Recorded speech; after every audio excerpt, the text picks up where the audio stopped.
So in this lesson, I'll talk about space curves and vector valid functions. Objectives. So at the end of this lesson, you should be able to analyze and sketch a space curve given by a vector valid function. Space curves and vector valid functions. So what do you mean by plane curve? A plane curve is defined as the set of ordered pairs of numbers f of t and g of t together with their defining parametric equations x equals f of t and y equals g of t, where f and g are continuous functions of t on an interval I. And this definition can be extended naturally to three-dimensional space. So what is a space curve? A space curve C is the set of all ordered triples of coordinates such as f of t, g of t, and h of t together with their defining parametric equations such as x equals f of t, y equals g of t, and z equals h of t, where f, g, and h are continuous functions of t on an interval I. A new type of function called a vector valid function is introduced.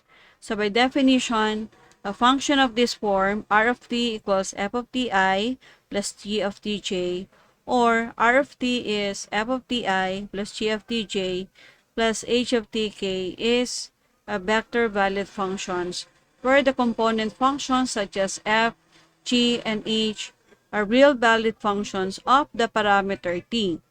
Vector valid functions are sometimes denoted in vector notation form.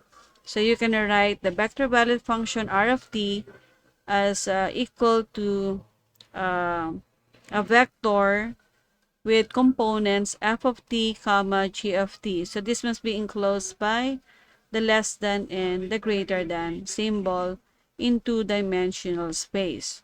Or r of t is defined as a vector with three components, f of t, g of t, and h of t. Again, this must be separated by comma and then enclosed in by the less than and the greater than symbol. So this is a vector or vector valid function in three-dimensional space. Okay, technically, a curve in the plane or in space consists of a collection of points and defining parametric equations. Two different curves can have the same graph, like for instance, each of the curves denoted by r of t is sine of ti plus cosine tj, and r of t is sine t squared I plus cosine t squared j, has the unit circle as its graph. But these equations do not represent the curve or do not represent the same curve because the circle is spaced out in different ways on the graph. Okay, be sure that you see the distinction between the vector valid function r and the real valid functions f, g, and h. All are functions of the real variable t, but r of t is a vector, whereas f of t, g of t, and h of t are real numbers for each specific value of t. Real valid functions are sometimes called scalar functions to distinguish them from a vector valid functions. Vector valid functions serve dual roles in the representation of curves. By letting the parameter t represent time, you can use a vector valid function to represent motion along a curve. Or in the more general case, you can use a vector valid function to trace the graph of a curve. In either case, the terminal point of the position vector r of t coincides with the point xy or xyz on the given curve by the parametric equations. So these are the position vectors and these are the terminal point of each of these position vector. So this terminal point of the position vector coincides with the xy point in the xy plane. Same in three-dimensional space, these terminal points of the position vector coincides with the point xyz on this curve C given by the parametric equations.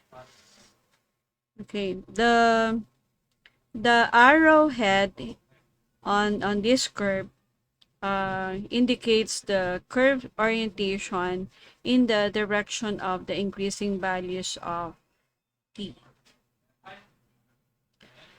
Okay, so how about the domain of a vector valued function? By definition, the domain of a vector valued function R is considered to be the intersection of the domains of the component functions f, g, and h. Okay, like for instance, given for example, the vector valued function r of t is natural log of ti plus the square root of 1 minus tj plus tk. So to find the domain of this vector valued function, we have to determine first the domain of each component. So for the first component, because we know that the graph of the natural log of t um, is from right of 0 to positive infinity, so the domain of the natural log of t is from 0 to positive infinity. Then for the second component, this is defined if the radicand, which is 1 minus t, is positive number or equal to 0. So the domain of the square root of 1 minus t must satisfies this inequality statement that 1 minus t is greater than or equal to 0. So solving for t, you transpose negative t on the other side. So you have 1 is greater than or equal to t, or you can write this as t is less than or equal to 1. This can be written in interval notation as negative infinity to negative 1. For the third component, because this is simply t, so this is defined for all values of the real numbers. So the domain is from negative infinity to positive infinity. So therefore, the domain of the vector valued function r of t is the intersection of the domains of the ith, jth, and kth component. So we have the intersection of the interval from 0 to positive infinity, from negative infinity to 1, and from negative infinity to positive infinity. And as you can see, the intersection is the interval from 0 to positive 1 is the domain of the vector valued function r of t.